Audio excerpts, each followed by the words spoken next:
Mesdames et messieurs, bonjour et bienvenue sur notre chaîne YouTube. L'information en Afrique et dans le monde en continu. Ici, nous n'avons qu'un seul objectif, c'est de vous informer autant que possible sur l'actualité, la politique, l'économie et bien d'autres. Alors si vous êtes nouveau, abonnez-vous et activez aussi la cloche de notification pour ne rien manquer des informations à venir. Cela étant fait, on commence. Eh bien les amis, toujours du côté du Mali, la situation a pris une autre tournure. En effet les amis, les groupes rebelles et extrémistes qui gèrent la ville de Kidal sont sur le point de se dévoiler.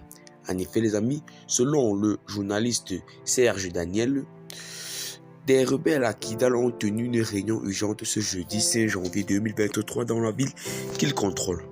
D'après mes informations, les groupes armés du Nord qui ont récemment suspendu leur participation des structures de l'accord de paix d'Alger ont décidé de tenir le 15 septembre 2023 une réunion urgente à Kidal, ville malienne du Nord-Est qu'ils contrôlent, a fait savoir le journaliste Serge Daniel ce jeudi 5 janvier 2023 sur son compte Twitter.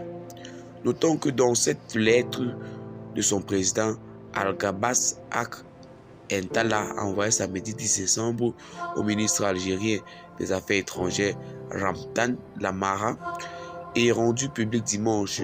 La coordination des mouvements de l'Azawad accuse la mise en œuvre de l'accord signé en 2015 d'être au point mort.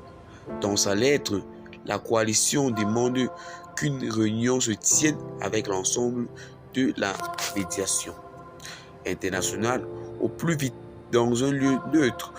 L'objet de cette rencontre, l'examen décisif de la fiabilité de l'accord de paix d'Alger selon le CMA. Pour rappeler, la coordination du mouvement de l'Azawad est une alliance de groupes rebelles créés au Mali en 2014 au cours de la guerre du Mali.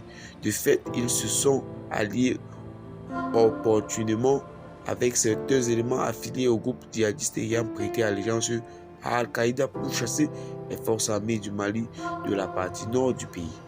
L'avancée de ces groupes armés a été interrompue grâce à l'intervention de l'opération Serval, une opération militaire menée au Mali par l'armée française, lancée en janvier 2013 et menée dans le cadre de l'intervention militaire au Mali. Elle s'est achevée en juillet 2014 lorsque les forces engagées dans le pays intègrent un dispositif régional qu'est l'opération Barkhane.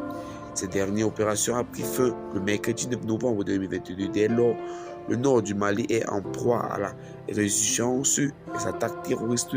Selon le média L'Opinion, le retrait de l'armée française de la région a ouvert la voie aux djihadistes qui encerclent dorénavant des grandes villes comme Ménaka et Gao. Et bien les amis, qu'en pensez-vous de ces notes d'information? Jugez-vous utile que la force française fasse son apparition du côté du Mali pour mieux gérer les problèmes de sécurité? Partagez la vidéo à vos amis si vous l'avez totalement intéressante. Il y a plus de nouvelles d'informations. Bye bye.